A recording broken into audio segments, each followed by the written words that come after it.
Infertile Millionaire had no idea he had children, until two poor little boys rang his doorbell asking for help.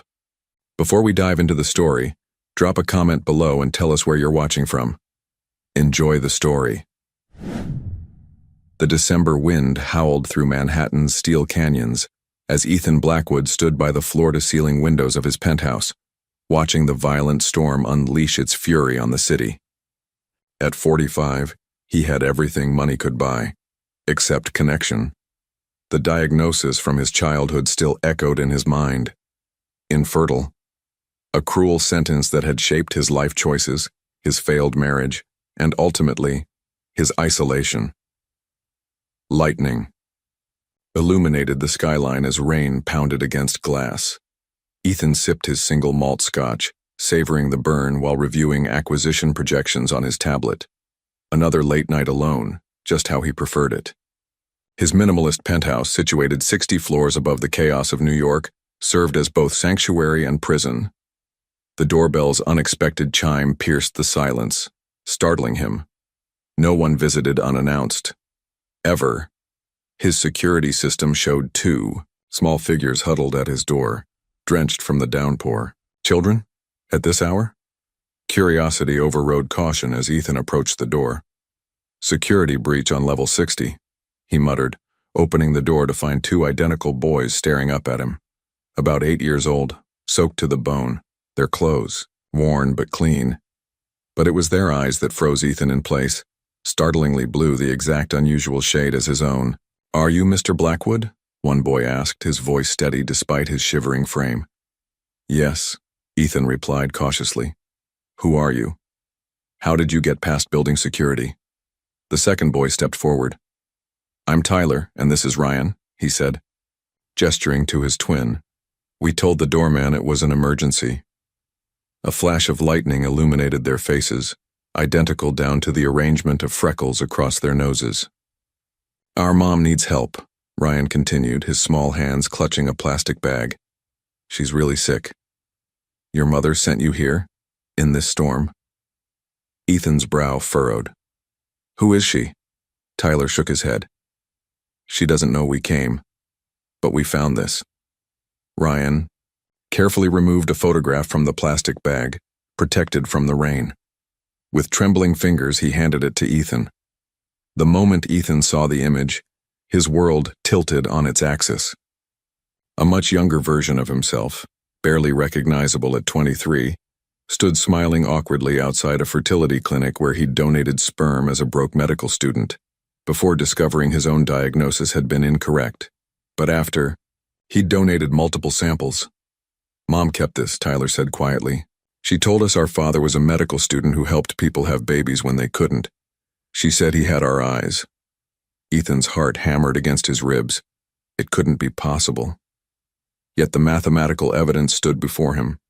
Twin boys, born approximately 9 months after his donation, with his distinctive eye color and facial structure. "She's dying," Ryan whispered, his small voice breaking. "And we didn't know what else to do." The implications crashed over Ethan like a tidal wave. These children, these boys with his eyes, were claiming to be his biological sons. Sons he never knew existed from a donation he'd made when he believed he could never have children of his own. "Please," Tyler pleaded, his composure finally cracking.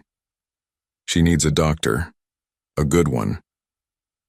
As another crash of thunder shook the building, Ethan made a decision that would forever alter the carefully controlled life he'd built. "Where is your mother?" The twins exchanged a glance of desperate hope, and in that moment something primal and unexpected stirred within Ethan Blackwood's chest, an instinct to protect these children who, against all odds, might be carrying his DNA. The journey to Jessica Parker's apartment felt surreal to Ethan. His driver navigated through the storm-lashed streets, while the twins sat silently in the back of his luxury SUV, leaving damp imprints on the leather seats. He observed them through the rearview mirror, their matching profiles, the way they communicated without words, how they simultaneously gazed out at the passing city lights with a mixture of worry and wonder. "How long has your mother been sick?" Ethan asked, breaking the tense silence. "Almost 2 years. Ryan answered. But it got really bad this month. Tyler nodded. The medicine cost too much. Mom couldn't work anymore at the library. As they traveled deeper into a neighborhood Ethan hadn't visited in decades, the gleaming skyscrapers gave way to weathered brick buildings. The contrast between his world and where these boys had been living grew starkly apparent. Apartment 3B, Tyler directed as they pulled up to a dilapidated 5-story walk-up. Ethan instructed his driver to wait, then followed the boys through a narrow entrance and up creaking stairs. The building smelled of old cooking oil and dampness. Yet when they reached the 3rd floor, he noticed something different. The hallway outside apartment 3B was immaculately clean. Ryan knocked in a specific pattern before using a key. Mom? We brought help. The apartment was small, tiny by Manhattan standards, but meticulously organized. Books lined every available wall space, and despite the obvious poverty, there was an atmosphere of care and intention. A makeshift bedroom had been created in what should have been the living room, and there, on a narrow bed surrounded by medicine bottles, lay a woman whose beauty remained evident despite her illness. Jessica Parker's eyes widened when she saw Ethan standing awkwardly behind her sons. She struggled to sit up, her thin frame swimming in a faded sweater. Ryan, Tyler, what have you done? Her voice was barely above a whisper, but carried undeniable strength. They found me, Ethan said simply, stepping forward. And it appears we have matters to discuss. Jessica looked at her sons with a mixture of dismay and pride before turning back to Ethan. I never meant for you to know. I never planned to find you. Yet here we are, Ethan replied, his analytical mind already cataloging her symptoms: the jaundiced skin, the weight loss, the specific arrangement of medications. Advanced cancer, poorly treated. Boys, go to your room, please, Jessica requested. When they hesitated, she added, just for a few minutes. Once the twins had reluctantly retreated to the small bedroom they shared, Jessica spoke directly. I used your donation from the Manhattan Fertility Center in 2002. I never knew your name until recently, when I started researching options for the boys. Her eyes, though tired, met his with dignity. I wasn't looking for money or obligation. I was just trying to understand who they might have in this world after I'm gone. Ethan stood rigidly, his mind racing through implications, possibilities, and the astronomical odds of this situation. You're in advanced stage liver cancer, he stated rather than asked. Jessica nodded. With metastasis to the lungs. You need proper medical care immediately. What I need is to ensure my sons will be safe when I'm gone, she countered. I've been trying to arrange foster placement that would keep them together, but I'm calling my medical team, Ethan interrupted, already pulling out his phone. We're transferring you to Mount Sinai immediately. Jessica started to protest, but a coughing fit overtook her. When it subsided, she looked at him with a mixture of resignation and relief. The boys will come with us for now, Ethan said decisively, though his internal voice screamed at the recklessness of this commitment. What did he know about caring for children? Yet something primitive and unexpected had awakened in him, a fierce protectiveness toward these boys who shared his rare eye color and, potentially, much more. Within 30 minutes, Ethan's influence had arranged an ambulance and direct admission to one of New York's premier hospitals. As medical personnel carefully transferred Jessica to a stretcher, the twins watched with the stoic expressions of children who had grown accustomed to crisis. You'll come too? Ryan asked Ethan, his small hand unconsciously reaching toward the man he'd just met. Ethan hesitated for only a moment before nodding. Yes, I'll be there. As they descended the stairs, Jessica weakly grasped Ethan's sleeve. They're good boys, she whispered. The best of me. And perhaps the best of you too. Though you never knew. Ethan felt torn between the urge to flee this unexpected responsibility and an inexplicable pull toward these children. His carefully structured life was unraveling by the minute, yet he couldn't bring himself to walk away. Not when those familiar, blue eyes looked to him with such desperate hope. The ambulance doors closed on Jessica while the twins stood shivering on the sidewalk, suddenly looking much younger than their 8 years. Ethan placed a hesitant hand on each of their shoulders. "You'll come to my home tonight," he said, the words surprising even himself. "While the doctors help your mother." As his driver opened the car door, Ethan glanced back at the crumbling apartment building, then at the two small boys now in his care. In the space of 2 hours, everything he thought he knew about his life, his future, and his past had been irrevocably altered. Ethan's penthouse had never felt so chaotic. For a man whose life operated with precision timing and minimalist order, the presence of two energetic 8-year-olds was like introducing hurricanes to a laboratory. "Mr. Blackwood, do you really have a robot vacuum?" Ryan asked, chasing after the sleek device that had emerged from its charging station, startled by unfamiliar movement patterns. "It's autonomous," Ethan replied absently, speaking into his phone, while simultaneously trying to process the hospital's update on Jessica's condition. "And please don't touch the—" A crash from the kitchen interrupted him. Tyler had been exploring the refrigerator and knocked over Ethan's carefully arranged collection of protein shakes. Mrs. Chen, Ethan's housekeeper of 10 years, stood frozen, in disbelief, watching twin boys transform her immaculate domain into disarray within minutes of arrival. "Sir, perhaps the children would like some actual food," she suggested, eyeing the spilled protein drinks with dismay. Children typically require more substantial nutrition than performance supplements. Ethan blinked, realizing he had no idea. What 8-year-olds ate? "Yes, arrange that and prepare the east guest room." "Both in one room, sir?" Mrs. Chen asked quietly. "They're twins. They share already," Ethan replied, though uncertainty flickered in his eyes. Later that evening, after a hastily arranged dinner of chicken nuggets and macaroni, delivered from a restaurant since Ethan's kitchen contained nothing remotely child-friendly, Ethan showed the boys to their temporary quarters. "You'll stay here while your mother receives treatment," he explained stiffly, demonstrating the electronic controls for the blinds and temperature. "Mrs. Chen will be available if you need anything." The boys stood silently, taking in the vast, sterile guest room with its king-sized bed and minimalist decor. Their small backpacks, hurriedly packed before leaving their apartment, looked pitifully inadequate against the luxurious backdrop. "Can we visit Mom tomorrow?" Tyler asked, his voice small but determined. "Yes," Ethan nodded, relieved to have a concrete answer to at least one question. "I've arranged visiting hours." Ryan approached the floor-to-ceiling windows, pressing his face against the glass to view the glittering city 60 floors below. "We can see everything from here." "Don't touch the glass," Ethan said automatically, then softened at Ryan's immediate recoil. It's just difficult to clean the fingerprints." An awkward silence fell. These children, possibly his biological sons, were now temporarily in his care, yet Ethan had no idea how to connect with them. His entire adult life had been structured around the belief he would never have children, a fact that had contributed to the dissolution of his marriage years ago. "We won't break anything," Tyler promised solemnly. "And we can sleep on the floor, if you want. We don't need the big bed." Something in Ethan's chest tightened at those words. "The bed is for you," he said more gently. "Get some rest. Tomorrow we'll figure things out tomorrow."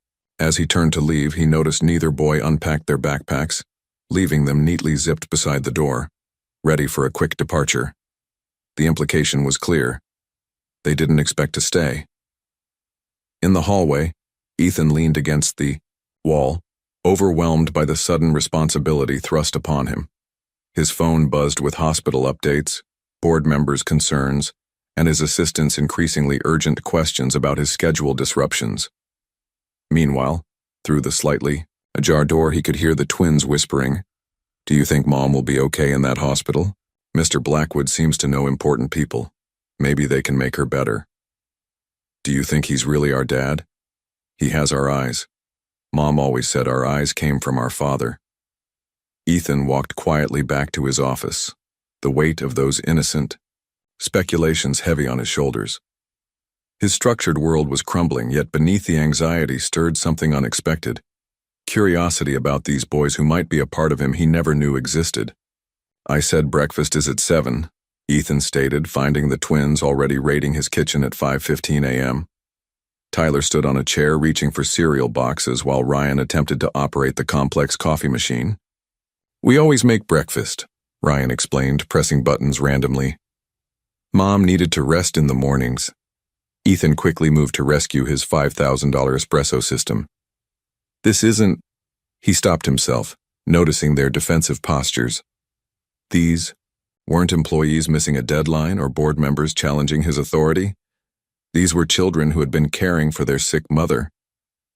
"Your mother is receiving excellent care," Ethan said, softening his tone.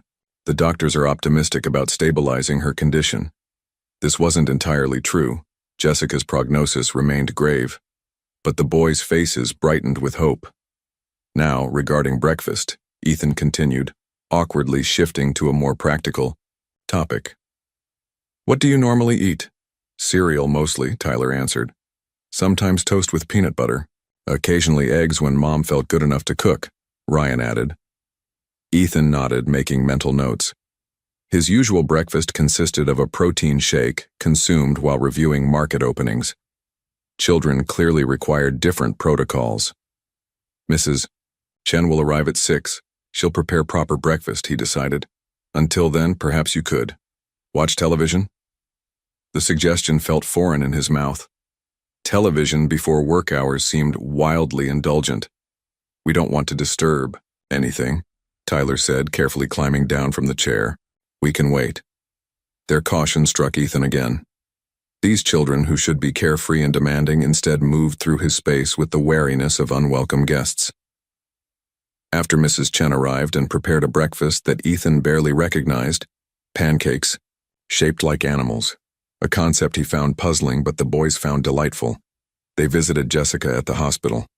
The contrast between his penthouse and the sterile hospital room felt less jarring than the contrast between his awkward formality and the easy affection Jessica showed her sons. "The doctors say you've arranged for specialists," Jessica said, quietly when the boys were distracted by a nurse showing them the hospital's interactive patient system. "Yes.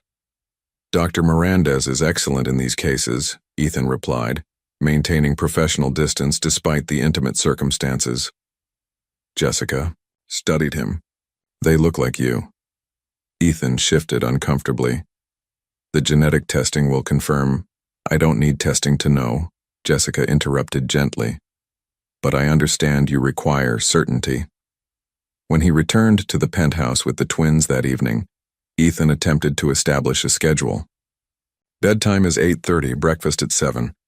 My assistant Marion will arrange appropriate educational materials until we determine a more permanent schooling solution."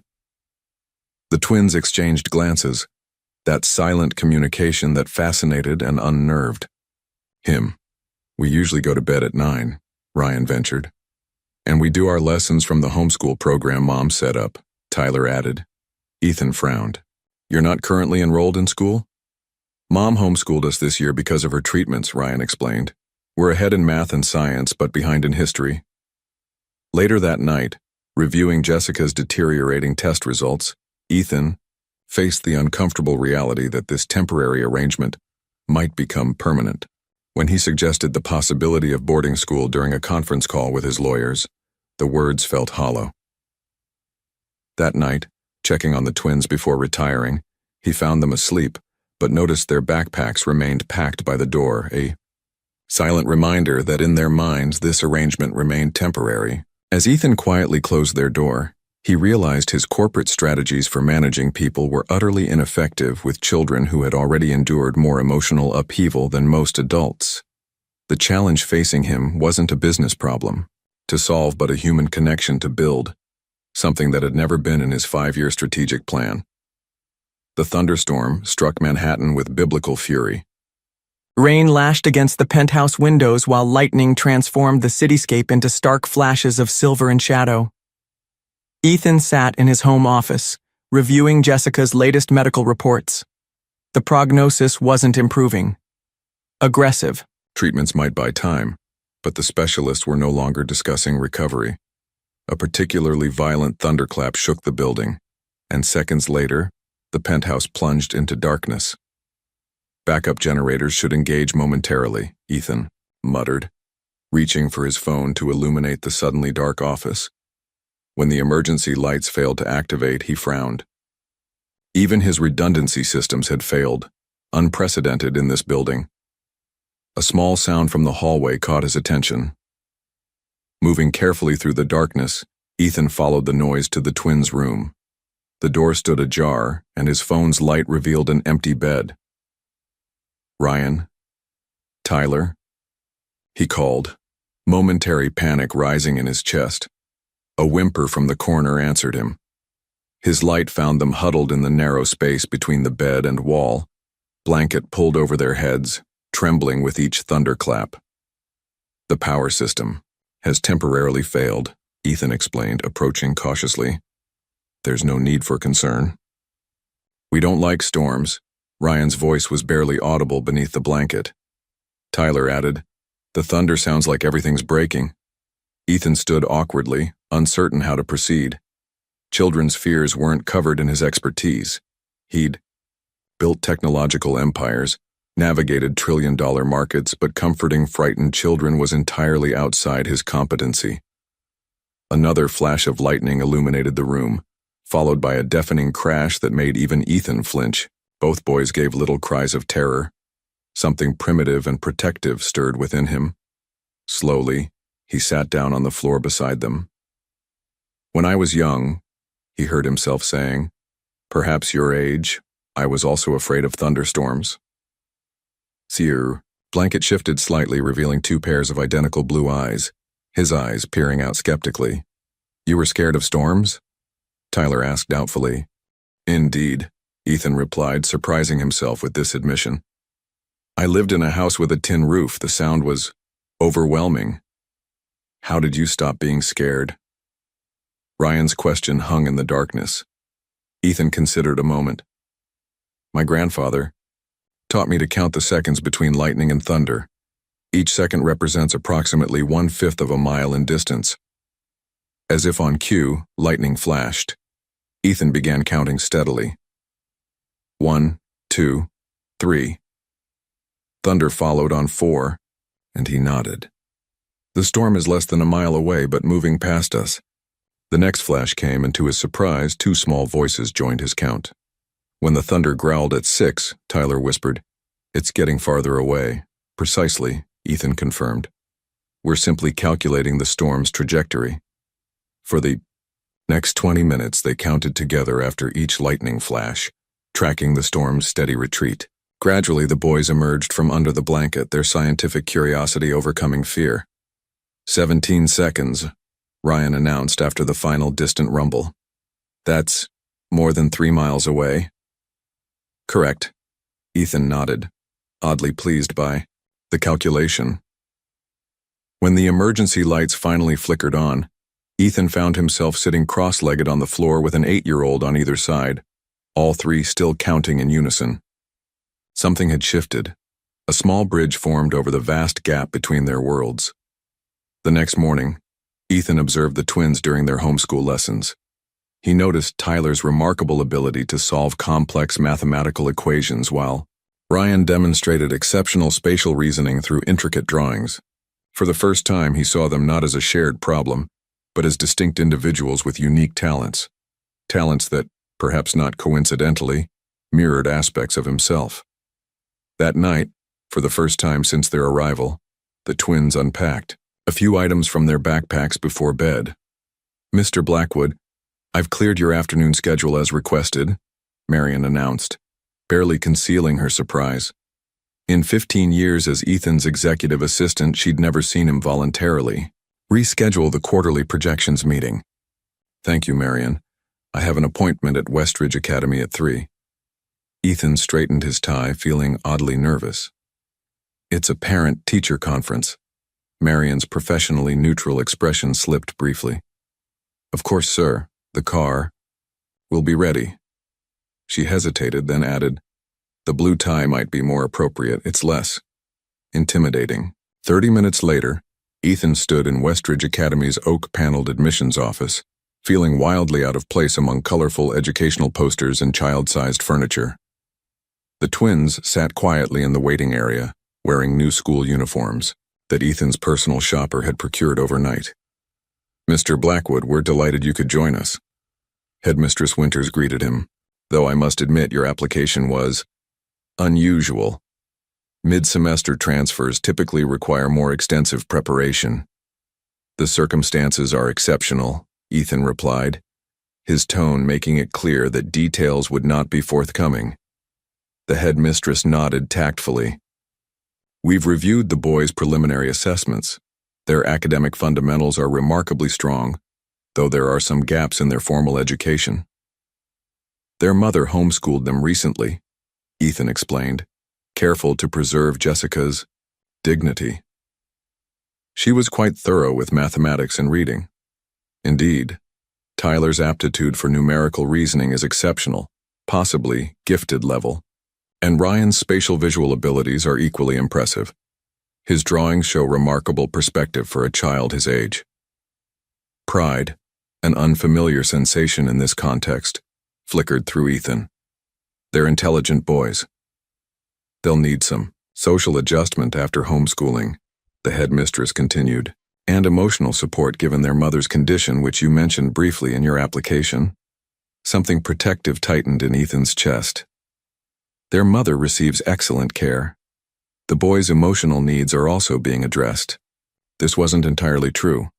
Ethan had no strategy for addressing their emotional needs, but he was suddenly unwilling to admit any inadequacy in his guardianship.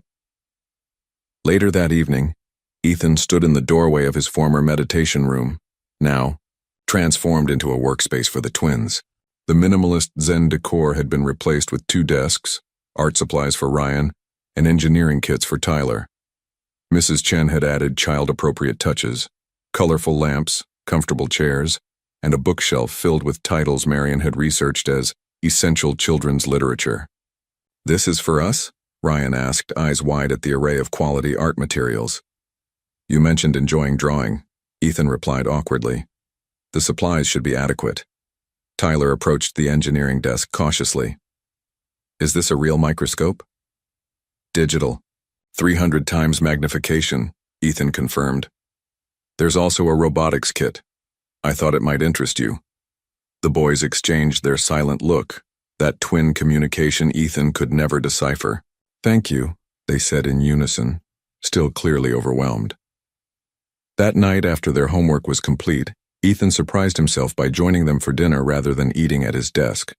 Mrs. Chen had prepared a proper family meal, the concept still foreign to him, and he found himself listening to the twins' descriptions of their first day at Westridge.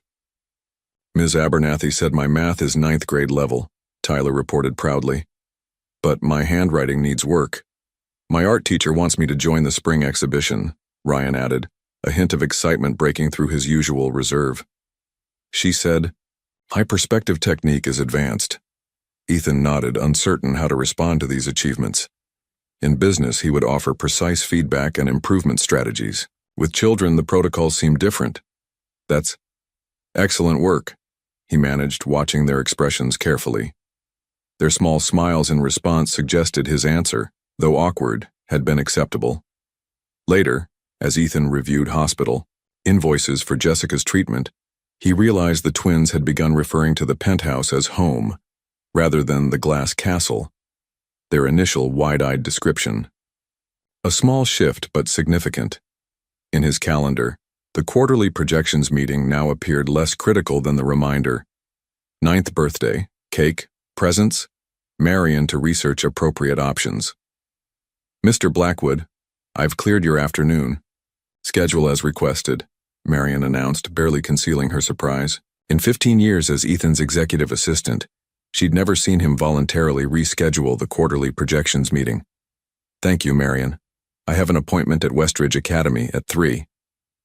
Ethan straightened his tie, feeling oddly nervous. "It's a parent-teacher conference." Marion's professionally neutral expression slipped briefly. "Of course, sir. The car will be ready." She hesitated, then added, "The blue tie might be more appropriate. It's less intimidating." 30 minutes later, Ethan stood in Westridge Academy's oak-paneled admissions office, feeling wildly out of place among colorful educational posters and child-sized furniture. The twins sat quietly in the waiting area, wearing new school uniforms that Ethan's personal shopper had procured overnight. "Mr. Blackwood, we're delighted you could join us," Headmistress Winters greeted him. "Though I must admit, your application was unusual. Mid-semester transfers typically require more extensive preparation." "The circumstances are exceptional," Ethan replied, his tone making it clear that details would not be forthcoming. The headmistress nodded tactfully. "We've reviewed the boys' preliminary assessments.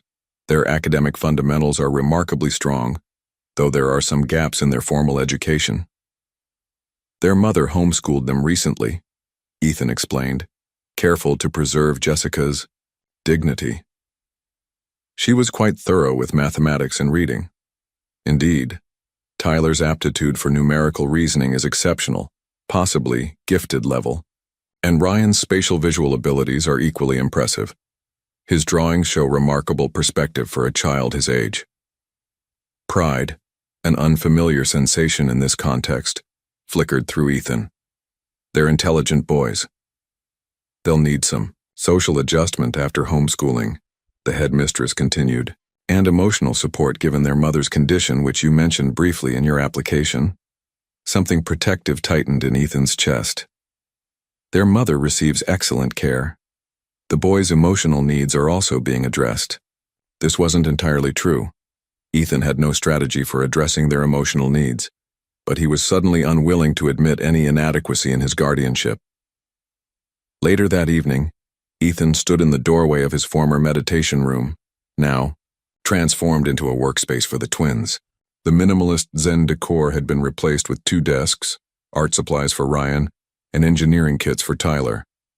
Mrs. Chen had added child-appropriate touches, colorful lamps, comfortable chairs, and a bookshelf filled with titles Marion had researched as essential children's literature. "This is for us?" Ryan asked, eyes wide at the array of quality art materials. "You mentioned enjoying drawing," Ethan replied awkwardly. "The supplies should be adequate." Tyler approached the engineering desk cautiously. "Is this a real microscope?" "Digital. 300 times magnification," Ethan confirmed. "There's also a robotics kit. I thought it might interest you." The boys exchanged their silent look, that twin communication Ethan could never decipher. "Thank you," they said in unison, still clearly overwhelmed.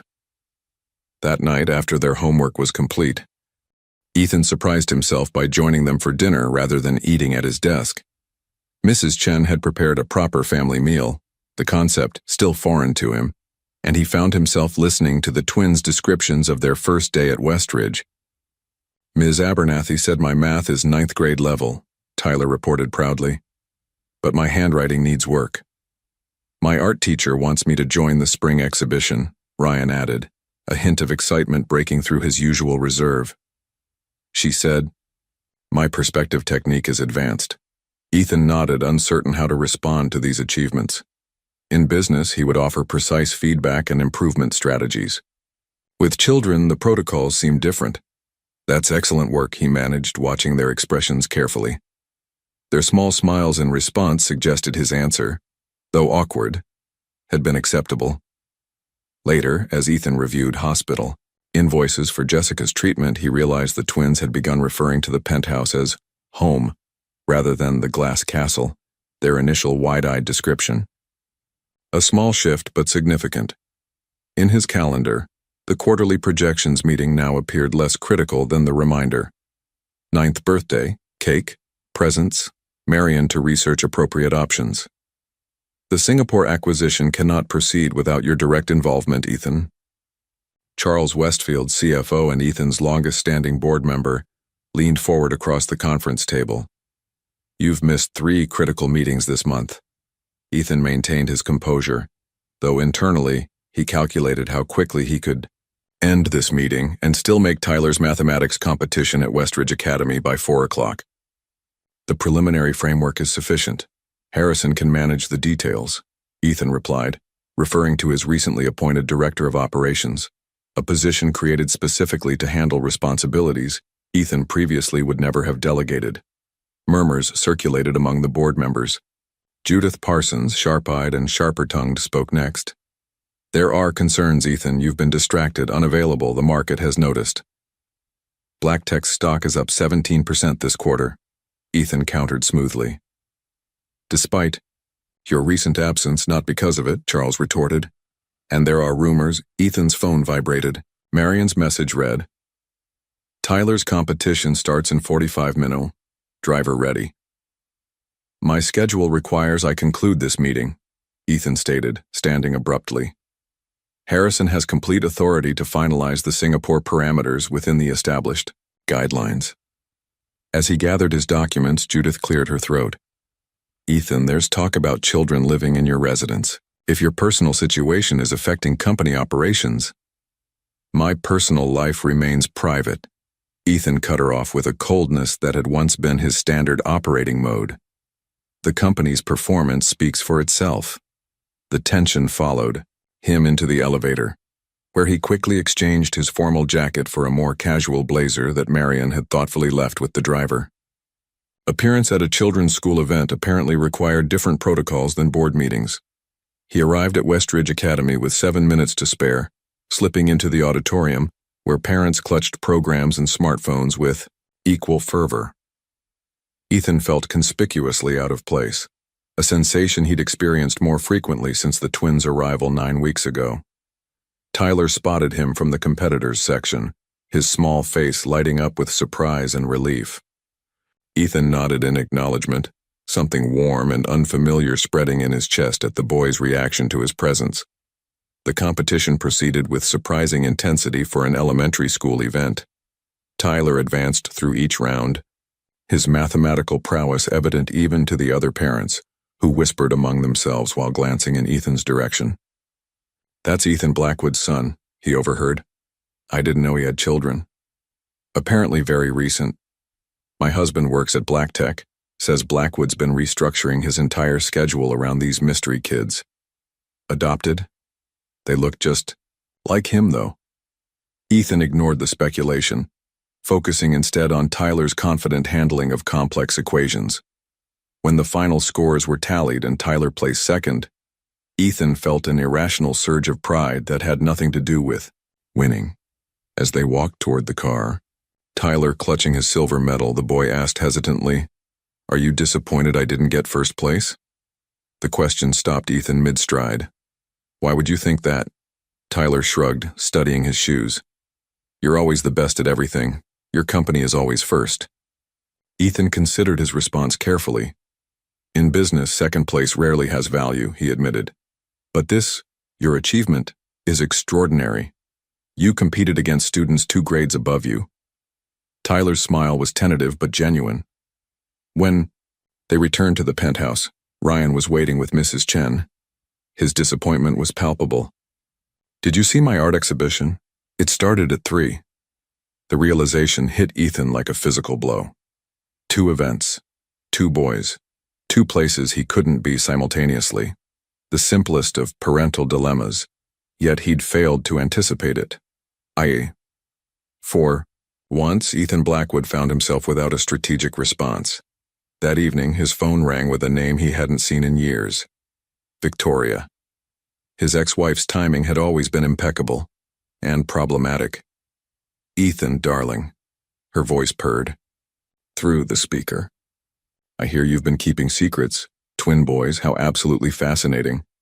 Victoria's sudden reappearance in his life triggered old defense mechanisms. Ethan retreated to familiar territory. Work. The Singapore acquisition demanded attention. The board required reassurance. Market analysts needed statements. All reasonable excuses to insulate himself from the emotional complexities that had invaded his carefully structured life. For 3 days, Ethan barricaded himself in his home office, emerging only for brief, formal interactions with the twins. Mrs. Chen managed their daily routine while Marion coordinated their school schedules. It was efficient, logical, emotionally safe. On the 4th evening, Ethan's phone lit up with the hospital's number. Mr. Blackwood, Jessica Parker is asking for you, the nurse informed him. Her condition has deteriorated significantly. The oncologist recommends you come as soon as possible. The hospital corridor felt endless as Ethan approached Jessica's room. The twins had visited her that afternoon with Mrs. Chen, a routine he'd established, then gradually stopped participating in personally. Jessica lay propped against pillows, her once vibrant presence diminished to fragile translucence. Yet her eyes, so similar to her son's, remained sharp and perceptive. "You're avoiding them," she stated without preamble, her voice barely above a whisper. Ethan shifted uncomfortably, unused to such direct emotional confrontation. "I've had pressing business matters. They think they've done something wrong." Jessica's words cut through his defenses. After Ryan's art exhibition, Tyler told him it was his fault you missed it, that if he hadn't asked you to his math competition, you might have gone to Ryan's instead. Shame, an emotion Ethan rarely experienced, washed over him. "I wasn't aware of the scheduling conflict until it was too late. That's not why I asked you here." Jessica's breathing was labored between sentences. "The treatment isn't working as we'd hoped. I need to know what happens to my boys when I'm gone." The stark reality of her deterioration struck Ethan anew. Despite the best medical care money could buy, Jessica was dying, and the twins, possibly his biological sons, would be orphaned. "The DNA results," he began. "Don't insult both of us," Jessica interrupted with surprising strength. "Look at them, Ethan, they're yours, but biology isn't what matters now. What matters is whether you're willing to be their father, not just their financial provider." Her words exposed the truth he'd been avoiding. He'd been handling the twins like a business problem rather than a relationship, providing resources, but withholding himself. Back at the penthouse later that night, unable to sleep, Ethan found himself drawn to the twins' room. The door stood slightly ajar and he peered in, expecting to find them asleep. Instead, he discovered an empty bed. Alarm surged through him until he noticed light spilling from their closet. Approaching quietly, he heard whispers. "We should pack. Warm clothes, it gets cold at night. Do you think we can find our old apartment building? Maybe Mrs. Gonzalez in 2A would let us stay until they find us a foster home." Ethan's heart constricted as he realized what was happening. They were planning to run away, back to the security of familiar poverty rather than endure his emotional absence in the midst of luxury. "The electronic locks require a passcode to exit after midnight," he said quietly, pushing the closet door fully open. The twins froze, small backpacks half filled with their few possessions. Their expressions, guilty, defiant, and heartbreakingly vulnerable, mirrored each other perfectly. "You weren't supposed to know until morning," Tyler finally said. "We don't want to bother you anymore," Ryan added, his voice small. "You're very busy." In that moment, Ethan recognized his own childhood reflected in their resigned faces, the calculations of an unwanted child, measuring his worth against adults' willingness to make space in their lives. He'd been recreating the emotional patterns of his own distant upbringing despite his promises to himself that he would never become his father. "I've made a mistake," Ethan said, the admission unfamiliar on his tongue. "Several mistakes, actually." The twins exchanged their silent glance, then looked back at him warily. "I'd like to try again," Ethan continued, choosing his words with uncharacteristic care. "If you're willing." The conference room fell silent as Ethan completed his announcement. 20 executive faces stared back at him in varying states of shock. "To summarize," he continued calmly, "Harrison Edwards will assume the role of Chief Operating Officer with expanded authority over daily operations. I will remain as CEO with strategic oversight, but my in-office presence will be reduced to accommodate my new family obligations." Charles Westfield recovered first. "Ethan, while we appreciate your personal situation, this restructuring is unprecedented."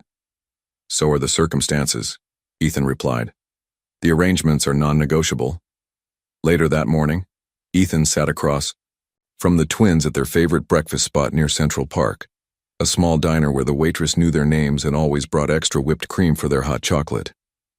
"I have something important to discuss," Ethan began, feeling strangely nervous. The twins looked up expectantly, their identical blue eyes, his eyes, watching with the wariness that still sometimes appeared despite his recent efforts. "I've rearranged my work schedule," he explained, Starting today, I'll take you to school each morning and I'll be home by 4:30 every afternoon. The twins exchanged their silent communication glance. What about your important meetings? Tyler asked cautiously. They've been rescheduled or delegated, Ethan replied. Your school activities and homework time take priority now. Ryan studied him skeptically. For how long? The question revealed the depth of their uncertainty, their expectation that his attention was temporary, conditional. Permanently, Ethan stated firmly. I've made a commitment to you both, to our family. The word felt foreign on his tongue. He'd never used it in reference to himself before. But the twins' expression suggested it was the right one. That evening, after visiting Jessica at the hospital, Ethan helped the boys create memory books. Beautiful, leather-bound journals Marion had found that could hold photographs, drawings, and written memories of their life with their mother. Mom used to read us 3 books every night, even when she was really tired, Ryan shared, carefully pasting a photo of Jessica in his journal. She made up special voices for all the characters, Tyler added, even the scary ones. Ethan listened, asking questions, learning about the woman who had raised his sons with such care despite her limited resources. He'd been so caught up in the biological confirmation, the DNA tests that had indeed verified his paternity, that he'd nearly missed the more important truth. Jessica had given these boys a foundation of love that all his wealth couldn't have provided. Over the following weeks, Ethan created structure without rigidity. Breakfast together became sacred time. School drop-offs included a specific goodbye ritual they'd developed together. Afternoons balanced homework with activities that nurtured their individual interests. The penthouse gradually transformed from a minimalist showplace to a functioning home. On a Saturday morning, 6 months after the twins' arrival, Ethan noticed something significant. Their backpacks, once perpetually packed for quick departure, had been completely emptied. Their clothes hung properly in closets. Books and toys occupied shelves.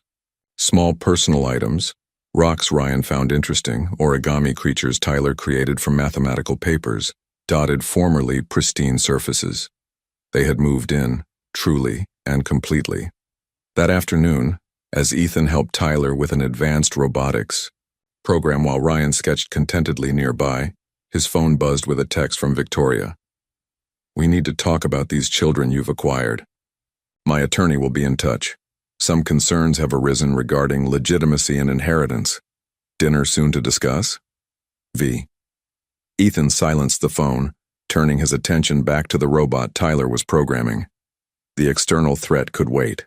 This moment, this hard-won peace with his sons, took precedence over everything else.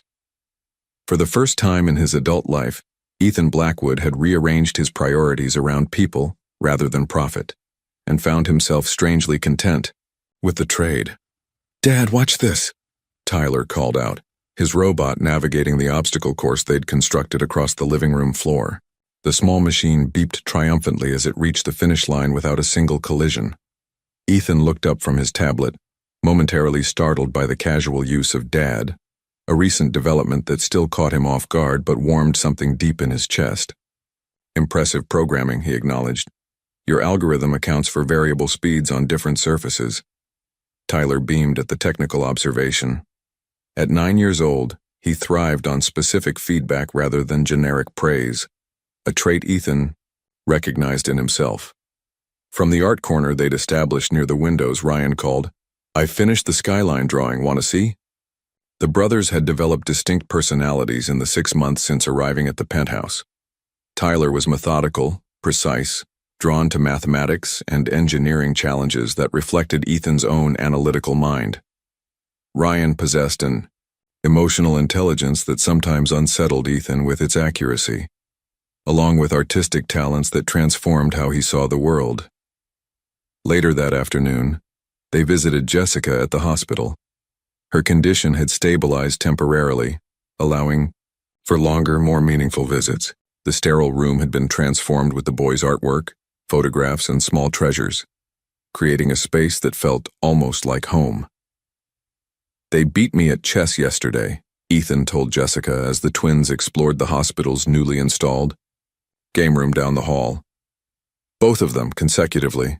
Jessica smiled weakly. They've always been strategic thinkers.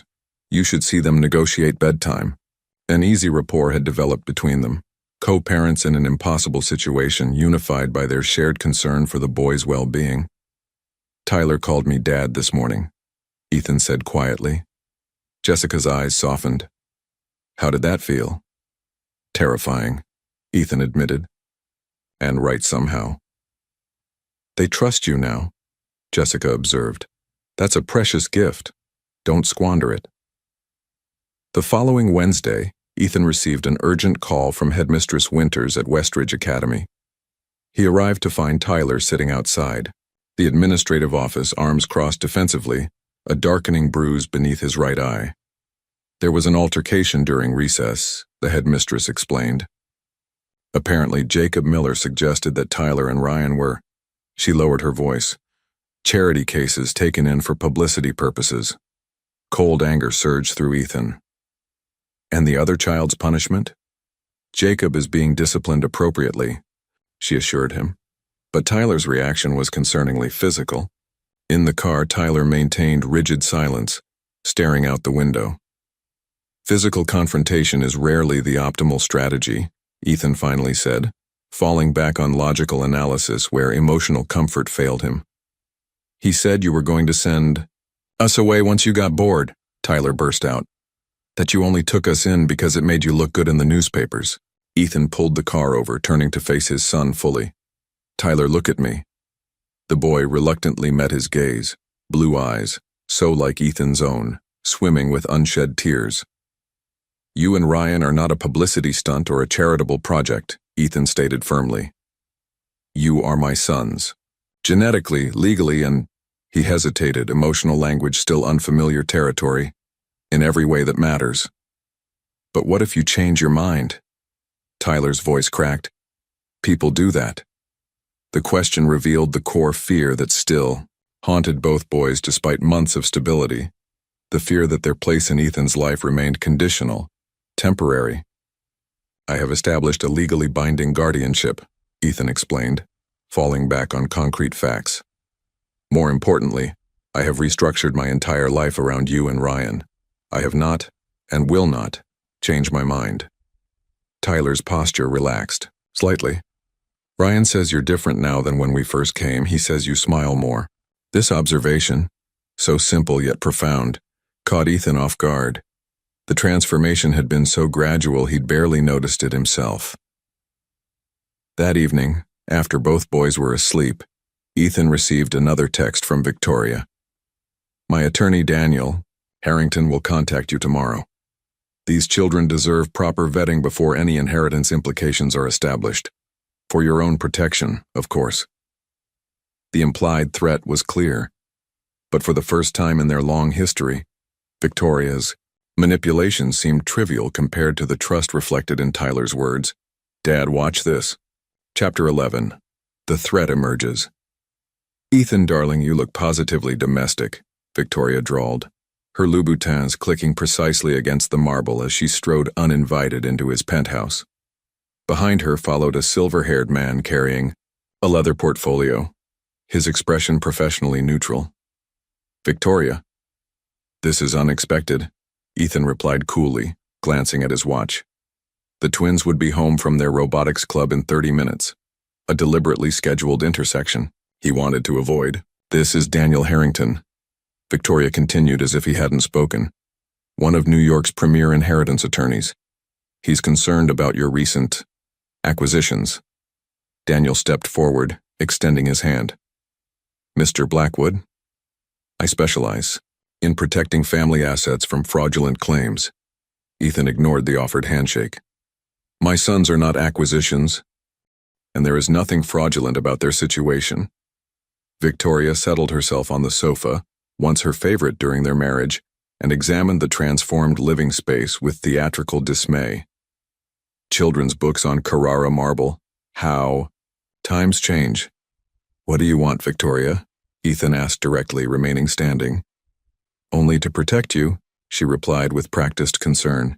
These children appeared quite suddenly, with a convenient story about fertility clinic donations. Have you considered the possibility that that this dying woman targeted you specifically? Your net worth would make you an attractive mark.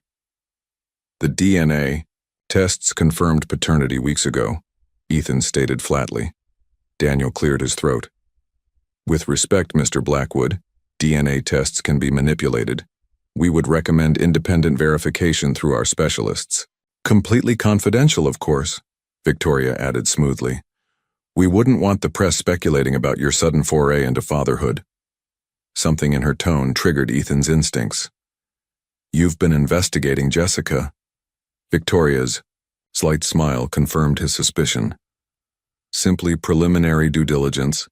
Her employment history at the library checks out, though her financial situation was more complex than one might expect. Several large withdrawals before her diagnosis. Interesting timing. The insinuation hung in the air, calculated to plant seeds of doubt. Before Ethan could respond, the elevator chimed, announcing an arrival. Mrs. Chen appeared, her normally impassive face showing unusual concern. Mr. Blackwood, the hospital called. Ms. Parker has taken a turn. The boys are already on their way there with Marion. Ethan moved immediately toward the door, all thoughts of Victoria forgotten. We'll continue this discussion later, Daniel called after him. This situation has significant implications for your estate planning. At the hospital, Ethan found the twins in the family waiting area, their faces pale with fear. Marion sat between them, her usual professional demeanor softened by genuine concern. The doctors are with her now, Marion explained quietly. Her oxygen levels dropped suddenly. Ryan looked up at Ethan, his artistic sensitivity making him particularly vulnerable to emotional currents. Is Mom going to die today? The direct question struck Ethan like a physical blow. His old self would have retreated into clinical facts or vague reassurances. Instead, he knelt before his sons. I don't know, he answered honestly. The doctors are doing everything possible. Tyler's expression hardened with the stoicism that was his emotional armor. We should be with her. Yes, Ethan agreed, as soon as the doctors say it's all right. 3 hours later, Jessica had been stabilized, but the crisis had accelerated. Her decline. As the twins finally fell asleep in chairs beside her bed, Ethan stepped into the hallway to speak with her oncologist. Weeks, not months, the doctor confirmed quietly. Her systems are failing progressively. Ethan nodded, processing the timeline. As he turned back toward Jessica's room, his phone buzzed with a message from Marion. Victoria accessed the fertility clinic records. Harrington filing preliminary motion regarding guardianship evaluation, citing concerns about hasty arrangements and your work schedule. Meeting with our legal team tomorrow, 8 a.m. The threat was no longer theoretical. Victoria, whether motivated by jealousy, financial calculation, or simple malice, was creating a legal challenge that would add immeasurable stress to an already impossible situation. Inside the hospital room, Jessica's eyes opened as he entered. Despite her weakness, her perception remained sharp. Something's wrong, she whispered. Ethan hesitated, unwilling to burden her with Victoria's manipulations. But Jessica deserved the truth about her son's future. There may be some legal complications regarding the guardianship, he admitted, keeping his voice low to avoid waking the twins. Jessica's frail hand reached for his. Fight for them, Ethan. Not just with your money, with everything you are. The hospice facility overlooked Central Park, its tasteful interior designed to mask its ultimate purpose. Jessica's room featured large windows where autumn leaves painted the view in golds and crimsons, her favorite colors, as the twins had informed the staff. Ethan sat beside her bed reviewing legal documents while Jessica dozed. The twins were at school. Maintaining routine had become essential as their mother's condition deteriorated. You should be at the courthouse, Jessica murmured, her eyes still closed. My lawyers are handling the preliminary hearing, Ethan replied. Setting aside the papers, Jessica's eyes opened, their blue, so like her son's, now shadowed with pain medication. Victoria sounds determined. She is. Ethan didn't sugarcoat the situation. Their relationship had evolved beyond platitudes. She's claiming my work history makes me an unsuitable guardian, that the boys would be better served in a stable, traditional environment while maintaining financial support from me. She wants control of their inheritance, Jessica translated. Yes. The simplicity of Victoria's motivation made it no less dangerous. She's demanding expanded DNA verification and a full investigation of our arrangement. Jessica's laugh was a ghost of its former self, as if I orchestrated this elaborate scheme while dying of cancer. Her gallows humor had become a bond between them, a shared defiance against the cruelties of circumstance. The door opened as Marion arrived with coffee and updates. Mr. Blackwood, the school called. There was an incident with Tyler. Ethan tensed. Is he hurt? No, but he struck another student who was apparently discussing the newspaper article. The New York Times piece had appeared that morning. Tech billionaire in custody battle over secret twin heirs. Victoria's legal challenge had leaked to the press, complete with insinuations about Jessica's motives and Ethan's fitness as a parent. I'll handle it, Ethan said, already reaching for his coat. Jessica caught his wrist. Bring them here afterward. They need to see me, while I'm still myself. At Westridge Academy, Ethan found Tyler in the headmistress's office, sullen and defiant. He said Mom tricked you for your money, Tyler stated flatly when they were alone, that we'll be sent away when she dies. The raw fear beneath the anger tore at Ethan's heart. Tyler, look at me, he said firmly. That will never happen. The newspaper said there's a court case. A legal formality, Ethan explained, choosing his words carefully. Nothing that will change our family. Tyler studied him, searching for deception. Ryan's not eating lunch anymore. He thinks we should save food in case we have to run away. The revelation struck Ethan like a physical blow. Despite all his efforts, their security remained fragile. Fear of abandonment lurking just beneath the surface. That evening, after visiting Jessica, Ethan found Ryan in his room scrutinizing the New York Times article that one of the hospice nurses had carelessly left visible. It says your ex-wife thinks you're not good at being a dad, Ryan said without preamble. Ethan sat beside him on the bed. Victoria doesn't know me anymore. Or you. Will a judge take us away from you? No, Ethan stated with a certainty he wasn't entirely sure he could guarantee. Our family stays together. But what if… Ryan, Ethan interrupted gently. Do you remember when you first came here? How your backpack stayed packed by the door for weeks? Ryan nodded. You were afraid to believe this was permanent, Ethan continued. But now your drawings are on the refrigerator, your books fill the shelves, and this morning you argued with Tyler over whose turn it was to feed the fish in our aquarium. This is our home, Ryan acknowledged quietly. Yes. And nothing, no legal challenge, no newspaper article, changes that fact. Later that night, Ethan found the twins huddled together in Tyler's bed, whispering intensely. They froze when they spotted him in the doorway. We're not running away, Tyler said quickly. We were just making a plan, just in case. The persistent fear behind those words crystallized something in Ethan. Tomorrow he would face Victoria and her lawyer in court, but tonight he needed to give his sons something stronger than legal reassurances. Move over, he said, surprising them all by sitting on the edge of the bed. Let me tell you about the first day you arrived on my doorstep and how you changed everything. Jessica Parker died peacefully on a Thursday morning, her sons and Ethan at her bedside. She'd used her final moments of lucidity to give each boy a private message, then squeezed Ethan's hand and whispered, "They're worth everything." The funeral was small but beautiful, arranged by Ethan with input from the twins. Ryan had insisted on yellow roses, his mother's favorite, while Tyler had selected music from her cherished vinyl collection. At 10 years old, they conducted themselves with a dignity that moved even the hospice staff to tears. As the service concluded, Victoria approached, her black designer dress immaculate, her expression a practiced mask of sympathy. Daniel Harrington flanked her, carrying a manila envelope. Not now, Ethan warned quietly. The court doesn't pause for sentiment, darling, Victoria murmured, extending the envelope. We have a hearing scheduled for Monday. Ryan's artist's eye caught the exchange. Who's that lady? He whispered to Ethan. No one important, Ethan replied, turning away from Victoria to focus on his sons. Monday arrived with grim inevitability.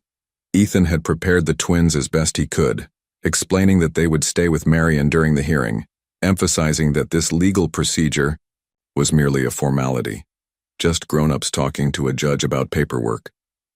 He'd simplified, not wanting to burden them with the full stakes of the proceeding. Judge Eleanor Michaels studied the documents before her with methodical thoroughness, while Victoria's attorney presented their case. Mr. Blackwood's lifestyle is fundamentally incompatible with parenthood, Harrington argued smoothly. His company requires extensive travel. His work schedule historically extends well into the evening hours. The hasty nature of this guardianship arrangement raises serious concerns about proper vetting and the children's emotional stability. Ethan's attorney countered with evidence of the comprehensive changes implemented over the past 9 months. The COO appointment, the restructured schedule, the boys' academic progress and psychological evaluations showing healthy adjustment, despite their mother's illness. Furthermore, she continued, we have documentation of Ms. Taylor's inquiries into the children's potential inheritance and trust arrangements before initiating these proceedings. Victoria's expression remained impassive, though her manicured nails dug visibly into her palm. Judge Michaels removed her reading glasses. I'd like to speak with the children. Ethan's heart hammered against his ribs. He'd hoped to shield the twins from direct involvement. Ryan and Tyler entered the chambers minutes later, their matching navy suits, purchased for their mother's funeral, lending them a solemn appearance beyond their years. They sat side by side, shoulders touching for mutual support. I understand this has been a very difficult time for you. The judge began gently. I'm sorry about your mother. The twins nodded in unison, but remained silent. I need to ask you some questions about living with Mr. Blackwood, she continued. There's no right or wrong answer, I just want to know how you feel. Tyler, ever the protector, spoke first. He's our dad. The DNA test proved it, but that's not why he's our dad. Could you explain what you mean? The judge prompted. Tyler glanced at Ethan before continuing. When I was afraid to go back to school after some kids teased me, he didn't just tell me to be brave. He came to my classroom and talked to everyone about how sometimes smart people get bullied by people who don't understand them. Then he showed everyone cool technology and explained how math builds everything important. Ryan added softly, when I couldn't sleep after Mom went to the hospice, he sat with me every night and helped me draw pictures of happy memories with her. He never told me to stop crying. The judge nodded thoughtfully. And before you came to live with Mr. Blackwood, did you know him? No, Ryan answered, but Mom kept his picture. She said our eyes came from him. He's teaching us chess, Tyler volunteered, and he comes to all our school things now, even when he has important meetings. Even when both of us have different events on the same day, Ryan emphasized, he figured out how to be at both. Ethan felt something tighten in his chest at this simple acknowledgement of his most important parental lesson, being present. Victoria shifted impatiently. Your Honor, children this age can be easily influenced. Ms. Taylor, Judge Michaels interrupted sharply, you'll have your opportunity to speak. She turned back to the twins. One last question. If you could choose where to live, where would that be? The twins answered in perfect unison. With our dad. As they left the chambers, Ryan paused by Victoria's chair. With the startling perception that made his artwork so compelling, he studied her face. You're sad, he observed quietly. But not about us. Victoria's practiced composure slipped for just a moment, revealing something wounded beneath her polished exterior. Chapter 14. Resolution. The court hereby grants permanent guardianship to Ethan Blackwood, with a direct path to formal adoption pending standard follow-up evaluations. Judge Michaels's voice rang clear in the courtroom as she signed the final order. Additionally, the court recognizes the genetic verification confirming Mr. Blackwood's biological paternity of Ryan and Tyler Parker. Ethan maintained his composure, though relief coursed through him like a physical current. 9 months of uncertainty solidified into legal reality with the stroke of a pen. Victoria sat rigidly beside her attorney, her expression unreadable. The judge continued, her tone noticeably cooler. Regarding Ms. Taylor's petition, this court finds concerning evidence of ulterior financial motives.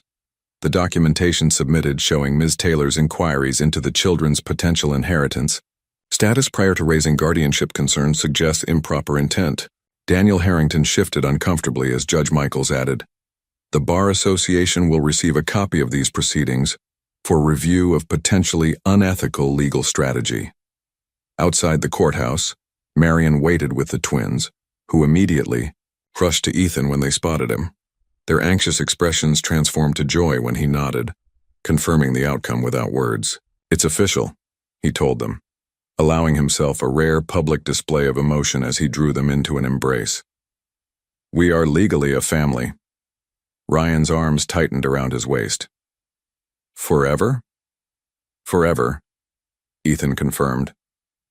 That evening, as the three celebrated with a dinner of the twins' choosing, pizza with everything on it, a culinary adventure Ethan would have found inconceivable a year ago, his phone buzzed with a message from Victoria. "Congratulations. You've won as usual. Perhaps they'll fare better with you than I did." The cryptic message hinted at depths to Victoria's motivations beyond simple financial calculation, wounds from their failed marriage that had never properly healed. For the first time, Ethan felt something approaching compassion for his ex-wife, though it didn't excuse her actions. 2 weeks later, Ethan convened his executive team for an announcement. Harrison Edwards, now comfortably established as COO, nodded, with approval as Ethan outlined his plans. "The Jessica Parker Foundation will launch next quarter," Ethan explained. "Its mission is to provide comprehensive support to single parents facing terminal illness, ensuring their children maintain stability, education, and appropriate care during and after medical crisis." Marion distributed detailed proposals as Ethan continued. "Initial funding will be $50 million with annual contributions tied to Black Tech's performance. We'll partner with Mount Sinai's Oncology Department and New York City's Social Services to identify families in need." Charles Westfield, once his harshest critic regarding the twins, studied the proposal thoughtfully. "This is unexpectedly comprehensive, Ethan, and the focus on maintaining educational continuity for affected children is particularly strong." "That aspect was developed with significant input from Tyler and Ryan," Ethan acknowledged. "Their experience informed much of the foundation's structure."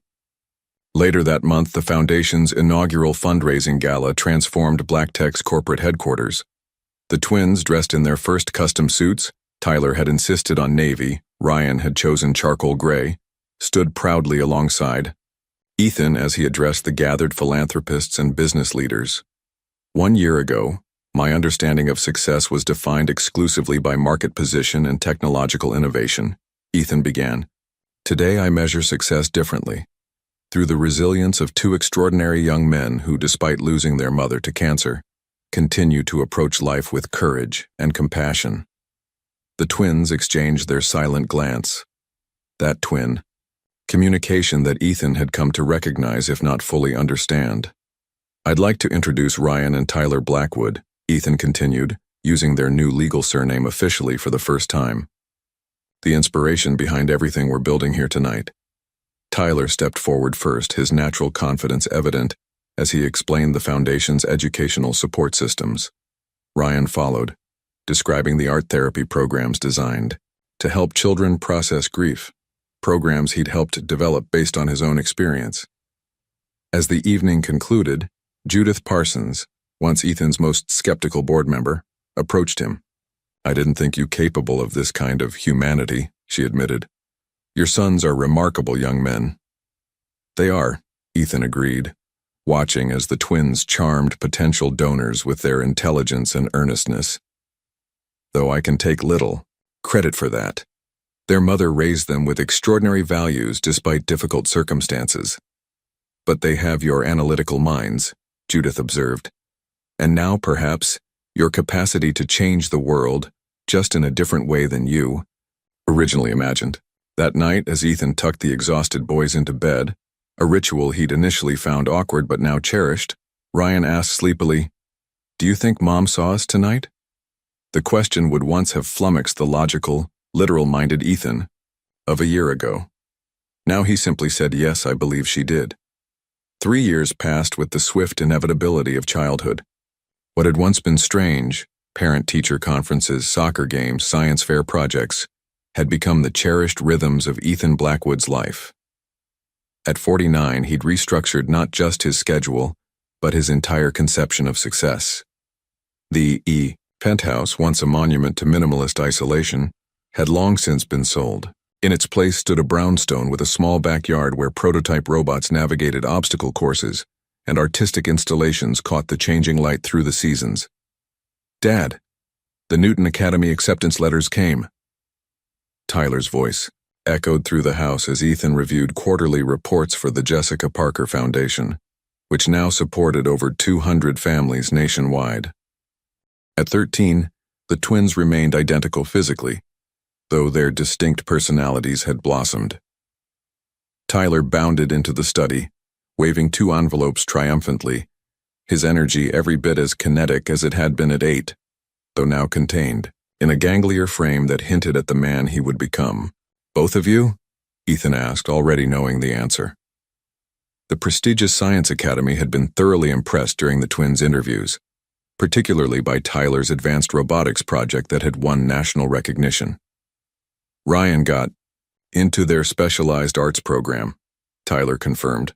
"We'll be on the same campus but different tracks." Ryan appeared in the doorway, his expression more measured but equally pleased. "The director said my portfolio showed unusual emotional depth for someone my age," he reported with characteristic precision. At 13, he'd already developed a distinctive artistic voice. His work featured in student exhibitions that attracted genuine critical attention. "This calls for celebration," Ethan declared, setting aside his work without hesitation, a shift in priorities that still occasionally surprised his business associates, but had become second nature to him. Later that evening, as they finished dinner at the twins' favorite restaurant, Ethan presented them with small wrapped packages. "What's this for?" Ryan asked. "Our birthday isn't for 2 months." "These are heritage gifts," Ethan explained. "I thought 13 was an appropriate age." The twins unwrapped identical vintage pocket watches, their silver cases engraved with their initials. "These belong to my grandfather," Ethan continued. "The man who taught me to count between lightning and thunder." The brothers exchanged their silent glance, that twin communication that remained as mysterious to Ethan as it had on the first day they appeared at his door. "There's something else," Ethan added, sliding a document across the table. "The Jessica Parker Scholarship has been officially endowed at Columbia University's School of Arts. It will provide full funding annually to children raised by single parents." Ryan's eyes, so like his mother's, filled with tears. She would have loved that. She never got to finish her master's degree, Tyler remembered. She always wanted to go back to school someday. "The first recipient has already been selected," Ethan told them. "A young woman whose mother raised her alone while working 3 jobs. She'll study literature, as your mother would have." The conversation shifted to their upcoming school transition, projects for the summer, and a planned trip to Europe, their first international travel as a family. Throughout it all, Ethan observed his sons with quiet wonder. They carried Jessica's compassion and his analytical mind, yet had become entirely their own people, unfolding into unique individuals who constantly surprised him.